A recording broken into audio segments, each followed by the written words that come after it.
Welcome to the Stuff and Things Podcast, your home for all stuff related to your favorite things in entertainment. Now, here are your hosts.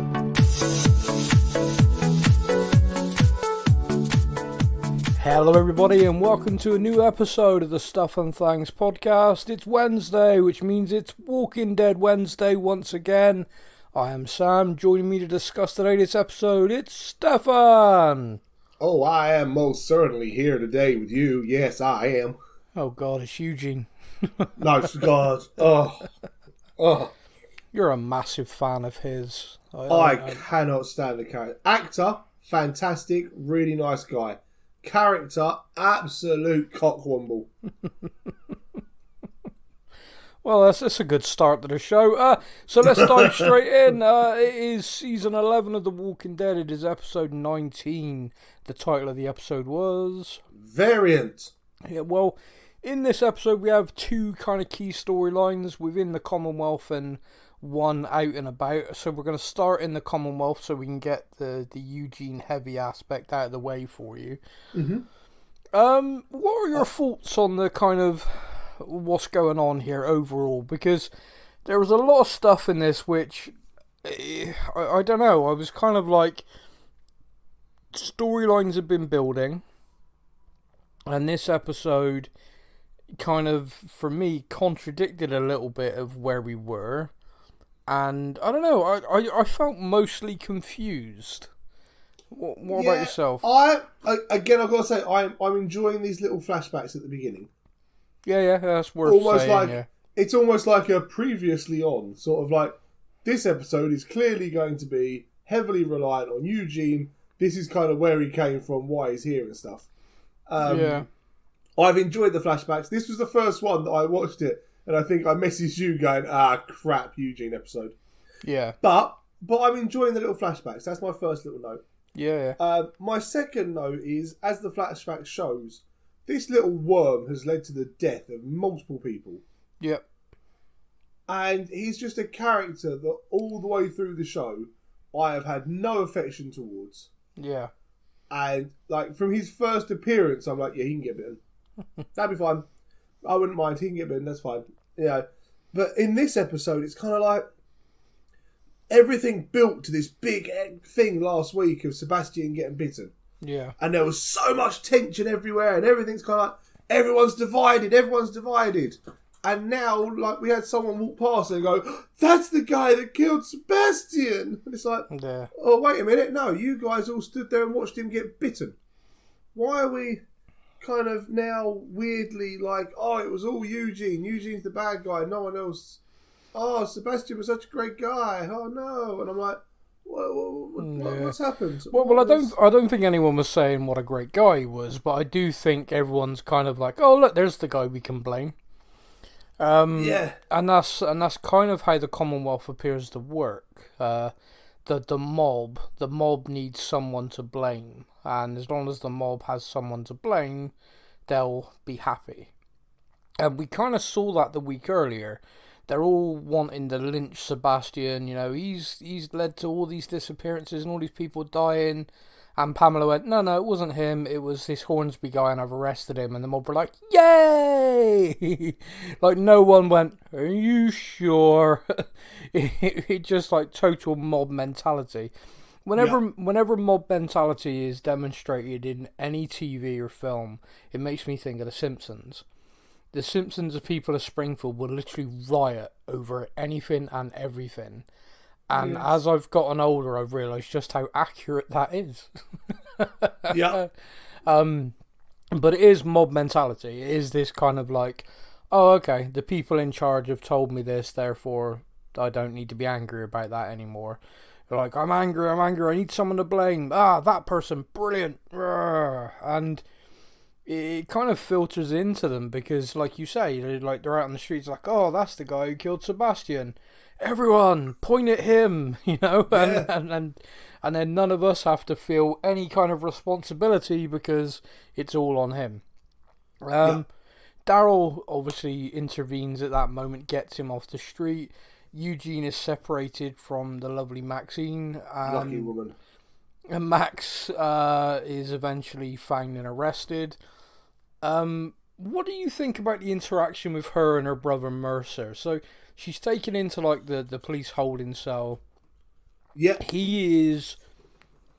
Pamela Milton's got up in his face about, and it's such a what's the right word here? Such a threat she makes, but like veiled, like such a clever threat of like, oh, you know, your sister's served me faithfully for 10 years, and clearly there must just be like a blip, because, you know, if it wasn't that, you know, we'd have to deal with that.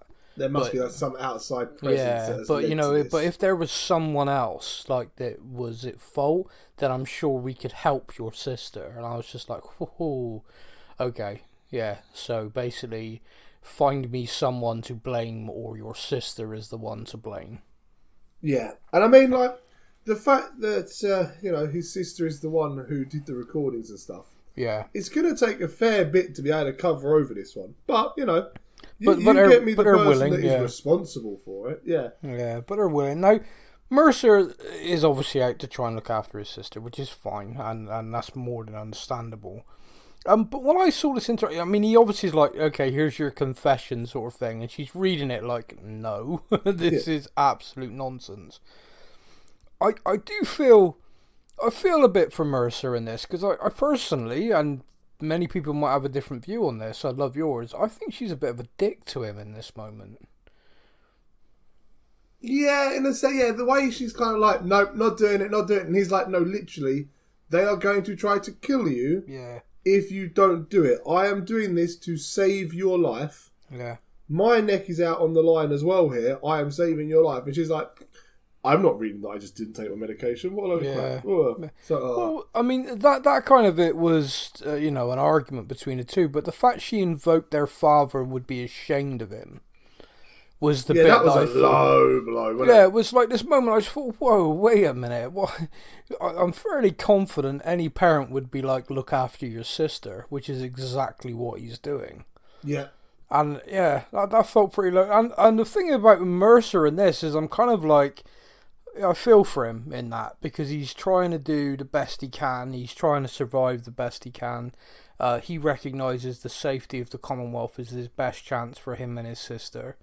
Yeah. He's obviously in a position of real power and influence there. You know, he's well regarded by all the citizens. Remember, Mercer. Yeah, exactly. Mercer, yeah, like the mob like him, respect him. And we also then see that Princess leaves him.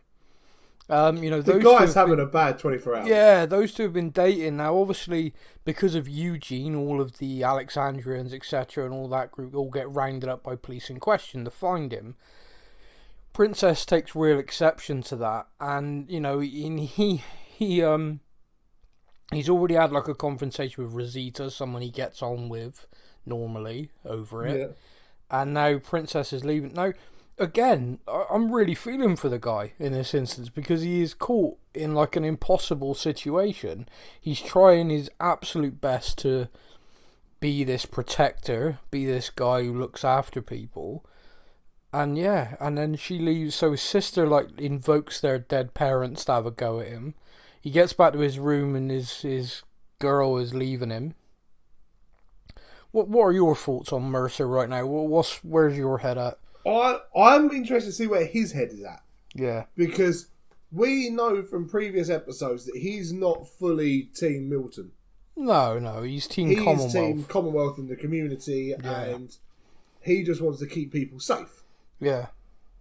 Which, in an essence, he's still trying to do now, even for the Alexandrians. Because he's like, look, just tell Eugene, hand himself in, because otherwise everyone else is in for it. Like, not just his sister, but, you know, all of them that have come in with him are all now in trouble. Yeah.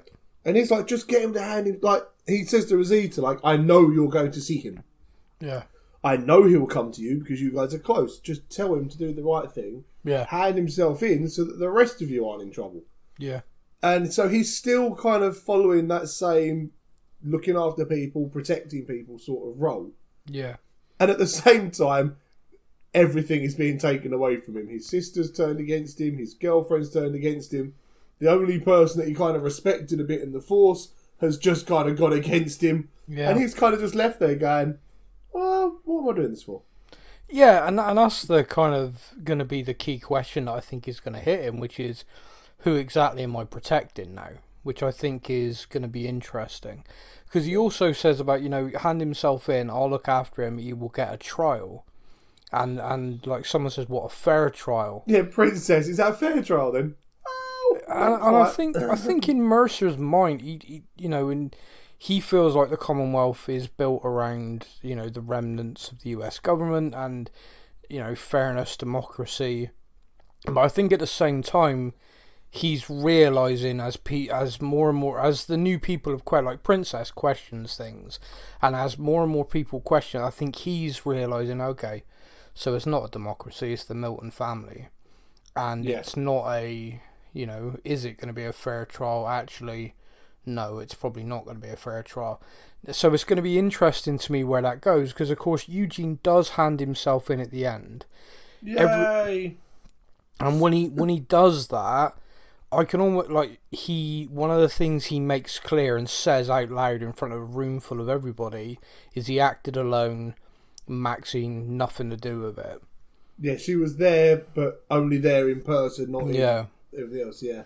So, with that being the case, and the look on Mercer's face is might not overly like this guy, but he has just literally stepped up to save my sister's life. There's almost like a look of respect on his face, okay, fair enough. Yeah, well it is, and it's also a kind of he put all that in front of his sister to save her.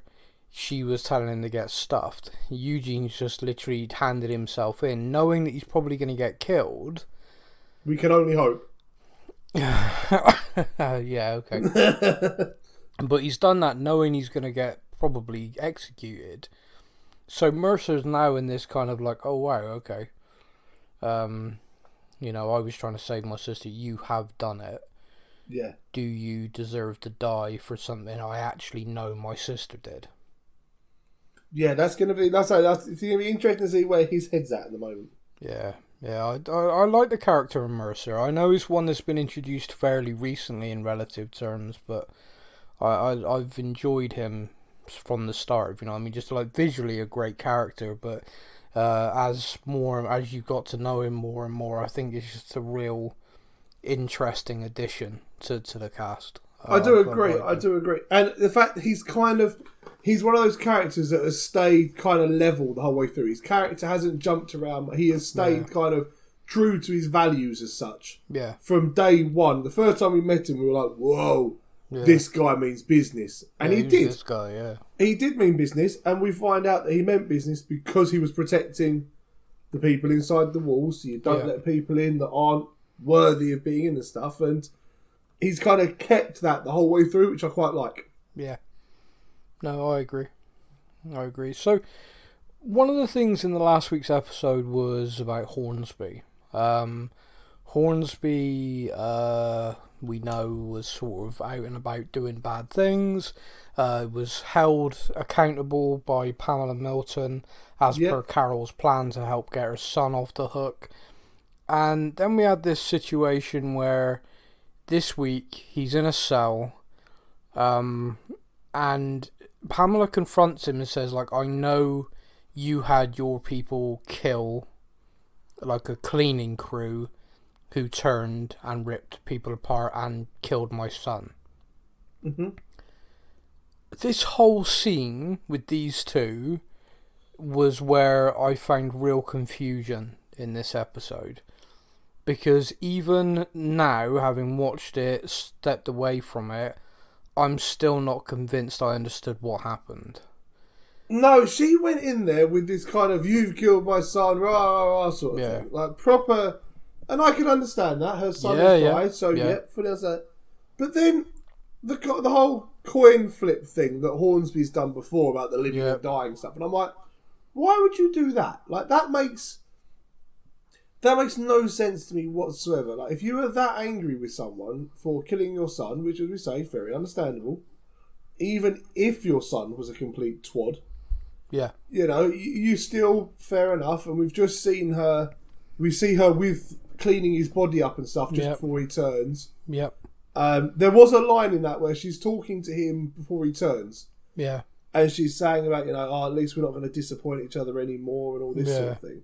And it's kind of like almost like a nice mother and son kind of moment. Yeah. Kind of. But then as soon as he turns, she turns to the guard and deal with it. Well, and it was like, oh. It was cold, but at the same time, I kind of get it. You know, it's not him anymore, and it's almost... I was having this weird governor flashback with the governor's daughter, and I had this image of her keeping him like in a room and going to visit him and stuff. Which actually, when you look at the end of the Hornsby scene, might not be that different. No, I know, which is why I'm really confused, because Hornsby is in this room. She drags in one of his agents who's been shot in the head, thrown him on the floor, and then brings her son in, like on a leash. Yeah. But throws down a machete. And, I'm baffled. Does she say, feed my son? I don't... So, Hornsby has basically begged for his life. Like, I'll never do anything bad again. I'm completely on your side. I'll do anything for your family. Yeah. She does the weird coin, choose a hand to live or die thing, which was just weird. Yeah. And then, throws him a machete, feed my son. And I'm like, no. What? I don't get that. What? Why? Why are we... Okay, weird. Very, very strange. Yeah, I like that whole... Yeah, I didn't get that. I'm just sort of still... Because at one point I thought she was literally going to let her son in there to eat Hornsby, and I was kind of like, oh, wow, dark. This is what I was... When he was brought in on the lead, I was kind of like expecting, though, when they let the lead get closer and closer to the neck. That's what I'm waiting for. Yeah. Yeah, I'm still... But no. Because feed my son... Well, he's going to have to kill your son, because if they take him off the lead, he's going to go straight for the one that's alive, not the one that's dead. Exactly, yeah. So... But I'm guessing that means that, they're going to keep him on the lead in the corner, and he's going to literally have to cut an arm off, and here's an arm. Here's a foot. It's weird. It's really weird, and like... Not in a kind of like, oh, she's so messed up, but just in a kind of like, this makes no sense, weird. Yeah. So very strange. Yeah, didn't overly like that scene. I felt it went nowhere. I felt Pamela just creepy with him, and I just... And the thing is, we're getting to that stage now where there's not many episodes left. No. So therefore, when weird stuff like this happens... Yeah. I'm kind of looking at it going, well, number one, that was weird. Number two, you've only got X amount of time left to finish this story. Yeah. And we're really now looking at 1, 2, 3, 5 episodes left to finish this story. And you've kind of chosen to spend 5-10 minutes of it doing that. Why? Yeah, that's valid. And also... You know, with storylines, you can have twists and turns, and characters, you can have interactions that turn sour, then better again. But when you're at this end game stage, you know, these final episodes, the fact that in the previous one, you know, they were against each other, and the fact that his actions led to the death of her son, it doesn't make sense to me that she's then going to be, okay, alright, I'll forgive you. Yeah, no sense at all. It would make sense walking into that room and leaving a walker in there to eat him. Yep. I would be more on board with the letting her son eat him. Well, I'd be like, damn, that was brutal. Jesus, Pamela's not to be met. You know, I'd have that kind of like, answers that question. Yeah, is Pamela going to follow through with this crap? Oh, yes, she is. Okay. Yeah. Don't mess with her. But the fact that it was like this weird, okay, we'll be back as allies again, and, you know, and then this weird, again, twist, but not a twist, because she leaves him a machete. I just don't know what the hell that was. Yeah, I mean, he's got a machete in his hand now, and a walker there. Now, I know where that machete would be going. Yeah. What happened? Oh, he tried to attack me, so I had to put him down. Yeah, no, it was a weird scene that just didn't go anywhere.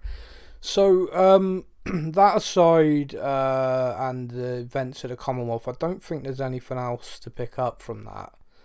Obviously there's bits and pieces about our group trying to get out with Daryl, etc. But yeah, we got the king himself, Ezekiel, is still very much on the thing of nope, I am staying here to help people. Yeah, I kind of feel like that's where his story's going to end. Again, with only the 5 episodes left, I'm starting to think that Eugene is just going to be Ezekiel. Sorry, is going to be one of those characters which is kind of slowly written out as. Yep, he's just going to stay here. He's just going to carry on living. Yeah, People and... I don't know. I see. Going into this episode, I felt we were going to start to see a few deaths. To be honest with you, I did. I saw some bits on social media because they like to tell everyone in America what's happening before the UK get a chance to see it. Yeah, which is really delightful when they do that. So you have to, if you're a UK viewer of The Walking Dead, you have to stay off of social media. Yeah, for at least 24 hours. Well, about a week now, thanks to AMC thanks Plus. to the Plus. Yeah. But I saw a picture go up of 4 characters, and it was, I really hope you enjoyed this thrilling episode. And I was like, oh no. Yeah. So I've gone into this episode going, right, the last 6 episodes, everyone's still alive. You're now posting pictures of the cast. Oh, people are going to start dying. Yeah. Oh, here we go. Well, me and you have talked a lot about tropes in TV shows, and one of the tropes in TV shows where you're going to lose someone is when you start to see people who don't normally have a lot of dialogue get lines. And love interests. Yeah, like, oh, we're going to be together forever, and you're like, they're dead. One of them at least. Yeah. So in this episode, we see Lydia and her new love interest. We see Jerry, we see Aaron, and they're on this wagon heading down a long, lonesome road, and everything's okay. And they see what looks like a sort of herd moving ahead of them, so they decide to stop. Jerry's of the opinion, no, we want to stay on the road, really, so let's wait them out. We got plenty of time, but Aaron seems to have this real bee in his bonnet about getting there and not stopping. And talking of things that make no sense. Yeah. I know we messaged each other a little bit on WhatsApp late last night. We did, yeah. I watched this episode quite late last night, and I was messaging you throughout. And until you told me to get lost, you need to sleep. Yeah. But I'm watching the episode and I'm like, Aaron's been around for a long time. He has. He is a clever guy. Yep. He has survived some really bad situations. Yep. And he's made the odd silly mistake here and there, like all characters have. As all characters have. But in this episode, it just felt like it was one stupid decision after the other. But there was no explanation as to why he was making these stupid decisions. No. Everything seemed like a real rush, and everything was really rushed, and we've got to do it. Yeah. Why? Have Oceanside only got enough food to last a day, and that was a week ago? Or, like... Yeah, it felt very much like we needed a better explanation as to why he was in such a hurry. The fact the other 3 were so laid back just meant that what does he know that is making him push like this? Yeah. Because it didn't make any sense. And then when it gets to the end, and he's like, this was all my mistake, this was my fault, sorry everyone, and he's all relaxed again. It's kind of like, so literally you were just doing that for no reason. You woke up this morning and chose violence instead of, Basically woke up and chose, I need to rush and get this done. A simple line like, look, guys, I don't want to stop. I need to keep moving. I need to get back to Grace. You saw how upset she was at me leaving. Yeah. Every part of you would be like, okay, I accept, it's not making good decisions, but at least we know why he's trying to push. Yeah, even at the end of the episode, I just really hate being on the road. Fair enough. Yeah, I can understand that, But there was nothing. It was just kind of like, everything's a rush. Loads of... I'm going to take the horse and the wagon off the road and try and take it through a woods. Yeah. And I'm like, I'm no survivor. I am not living through a zombie apocalypse. However, I can tell you, nice smooth path and road, or Yep. woods with trenches, Hills, ditches, hills, roots of trees. Even like the visibility aspect. If you're on the road, at least you can kind of see in front and behind you and just have to look to the sides. Yep. You go through a woods, you've now got 360 danger. Yeah.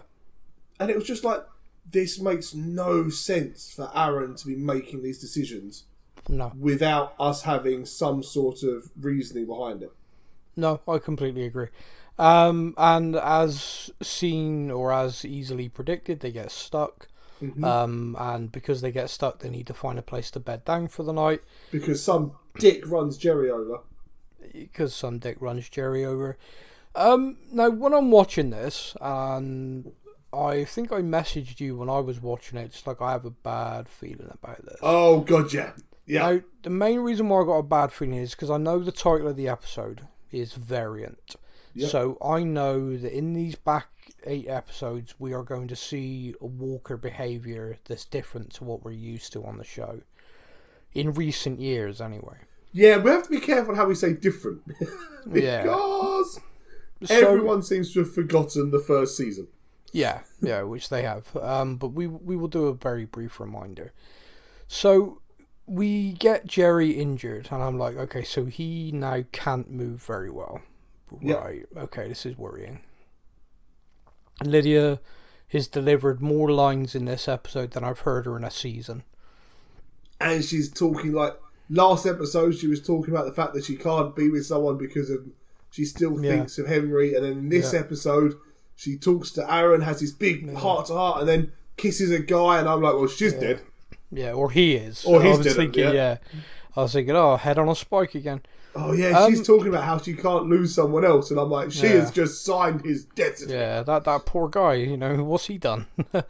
And I'm also thinking to myself, we saw how devastated Grace was, Aaron leaving. Mm-hmm. And I'm like, Aaron would be a very impactful death right now. Yeah. Like, he is a character who's been around a long time. We know the actor himself is very busy with lots of projects. Mm-hmm. And I'm just kind of like, yeah, that would be a very big, impactful death with real, consequences, ramifications for everybody. Yeah. So I'm watching this and I'm kind of convinced someone's going to die, because you remember when like the Whisperers showed up and Jesus died, it was because like the group were so used to, deal with some walkers, oh my god, this one ducked. And it was like... That scene I still think is one of the most impactful scenes. It was great. It was brilliant. Just the roundhouse kick, they ducked and everyone went, what the... Yeah, what the fudge, yeah.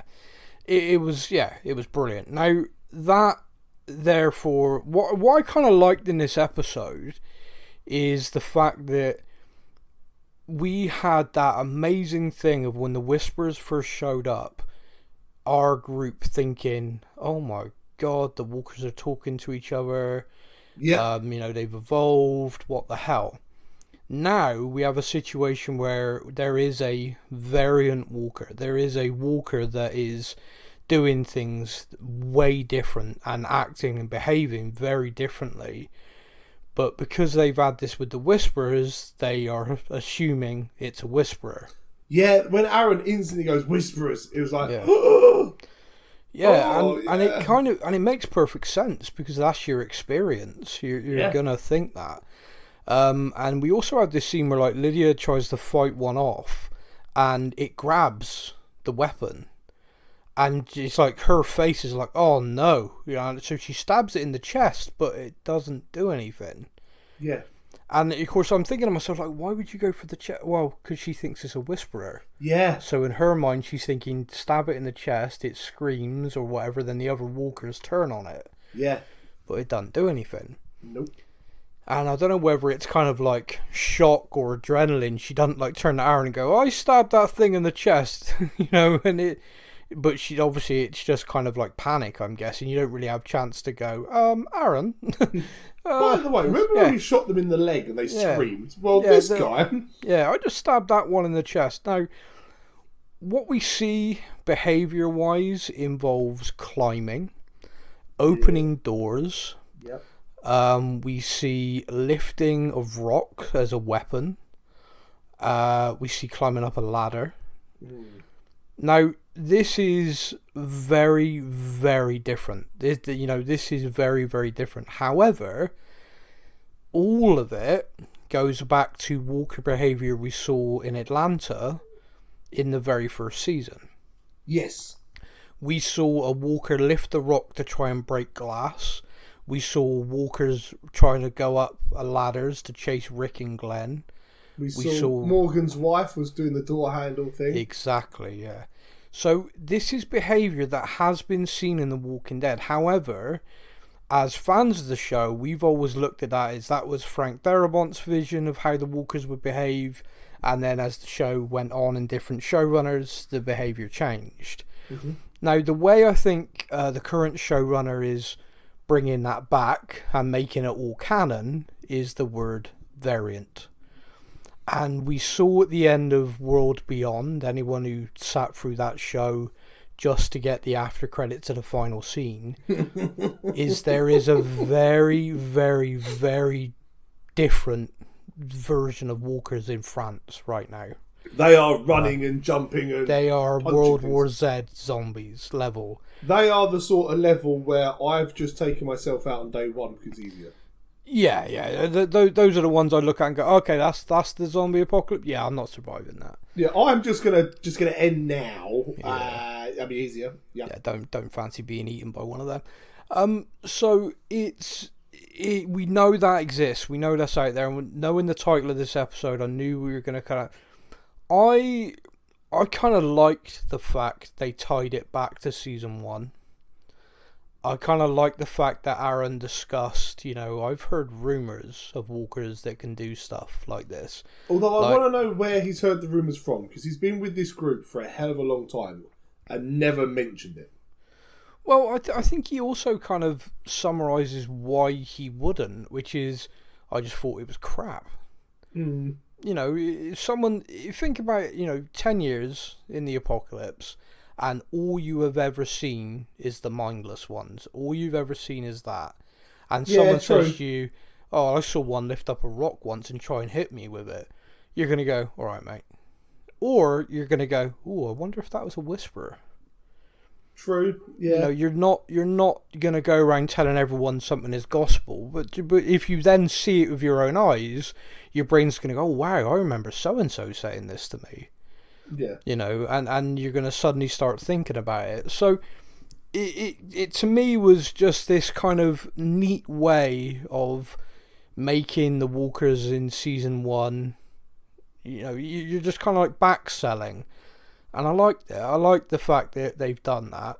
It means anyone who watches the show now, start to finish, can watch the show start to finish and be like, oh, right, so that was meant to happen, Yeah. So yeah, I kind of what is interesting to me is like there was just it appeared to only be one in amongst this small herd. Well, yeah, that's what I'm not sure because a couple. There was a couple because obviously we had the one that got stabbed in the chest and caught the weapon. Yeah, and when he tried to pull the mask off, thinking it was a whisperer, and it was the whole face came off. Yeah, it was gross. Yeah, that was so gross. Yeah. So we know definitely that one because that was one that he pulled the knife out the chest. So we know that was the same zombie. Yeah. So, but was that the same one that tried to open the door? Not sure. And when there's Aaron and Jerry were left down there with the door opening, I had fear. Yeah, man, yeah. I was like, oh, Jerry's going to do the whole, I can't climb up there. Yeah. Now, what got me, so Elijah got a kind of boost up. Yeah. And then had to help Lydia up. Yeah. Jerry's a big bloke with a busted leg. And just appears at the top as Aaron holds the door. I was thinking that, and it's kind of funny because he's obviously a big guy, but he's also quite a powerful guy, strong guy. And there's a line where he says something like, "Can you make that?" And he's like, "You're bloody right, I will. I will make that." Yeah. And it kind of just made me laugh. It's like, that scenario of like adrenaline, kicks in. And is like, can you possibly make that jump, or can you do that? And he literally just horses himself up there. Like there is no messing about. There is no kind of like, this is gonna hurt me a lot, but I'm not being eaten today. No. And then when they're all sat on the roof, they're looking over. We could jump over them, and he's like, "Let me just tighten this rag on my leg. Let me just tighten this rag around my leg, because clearly I'm going to die trying to do this." The scene where the walker's coming up and Jerry's knelt there, or sat there, that was very terrifying for me. So I'm gonna say something potentially controversial now. I love Jerry. Don't want him to die. I like the Aaron character. Don't want Aaron to die. I've got no dislike for either of the other characters either there. Yep. However, I feel someone should have died in this episode. I felt at the end of this episode, the four of them going away on their wagon, happy. King Jerry was bullshit. And I'm sorry to say that, but it just felt like it was a missed opportunity to really drive that point home of terror, because they're going to go back now and tell everyone, like, we've encountered a variant, we've encountered Walker that did this, we're going to have to adjust how we do our walls, we're going to have to adjust, we're going to have to teach everyone that this is a thing. And I suppose that is storyline and that is okay, but like, to me, how terrifying impact, where's so and so? He got eaten by a walker that hit him over the head with a rock first. Yeah, something like that would have really kind of driven it. Where's Elijah? Oh, he locked himself in a room, and then these two zombies, one picked up a rock and broke the glass, and the other opened the door. Yeah, and he got ripped apart by them. Yeah, I don't know. Knife and fork, they're really sophisticated. I don't know, like season 1, season 2, season 3, you had all these characters, and on a regular basis, anyone was going to die, and you felt that. Oh, God, I remember that fear factor. Like, literally, every time, like, a character that you liked had more lines than they should, or someone made a dumb decision, you were sat there going, crap. Here we go. And you really felt it. Like, you really felt it. Now, the show changed, and we had... and I get it, you want to keep the characters around that people like, because that's why people are tuning in, no problem. And the show's evolved away from that kind of anyone could die at any moment thing. But I kind of feel like it's now gone too far the other way. There should have been an impactful death somewhere here to make us all sit there and go, we're running out of episodes. Now, if this show is ending... and they're going to give us an ending, which of course is an entirely separate debate, then is the ending going to be, here's a big group of survivors that we've known for a while, living happily ever after in a place called Alexandria, the end? I have a horrible feeling. Yeah. That it's going to go down and they all lived happily ever after. But... when you're in a zombie apocalypse and you now have this new variant that's managed to wander its way down from Atlanta, how do you ever have a happy ever after? Because you're now going to have to make walls that slope out at 45 degrees, so they can't climb it. Yep. You're going to have to take all doorknobs off of doors. Yep. There's so much that's going to... by re-adding these variants into it, they've now suddenly... they've actually given themselves another season or two's worth of material. Yeah. But they've only given themselves 5 episodes. But this is the problem, is they've given themselves that, and they're going to do the spin-offs. We discussed why I felt spin-offs are happening, not a season 12. And the more we go down episode by episode, the more convinced I am that that's the reason. Because there's story there still. There's still, and they're just going to spin that story off. The thing that I feel is sad is the reality is the finale of The Walking Dead is not going to feel like a finale of a show, and I've expressed that fear before. I know you have. I know people on our Discord server have voiced it. It is just a case of we're going to reach the end and it's just going to be a setup for all of the spin-offs. That's all the finale is going to be. There's going to be no feeling like I've watched 12 seasons of a television show and it's ended and I have that feeling of an ending. Which is going to be 11 seasons, which is going to be very disappointing. I think that's going to be the saddest part for me, because I feel like I should be finishing that last episode. Yeah. Absolutely devastated that this is now the end, and like 11 odd years of watching this show. Yeah. And everything that's come with it, and the character stories that we've been through, the people that we've had and we've lost and all this. I should be sat there at the end, like genuinely, like, oh my god, I can't believe this is the end. Yeah. Like, I can't believe this is happening. And I feel like actually, it's going to be a case of we're going to watch it and we're going to go, and on to the next one.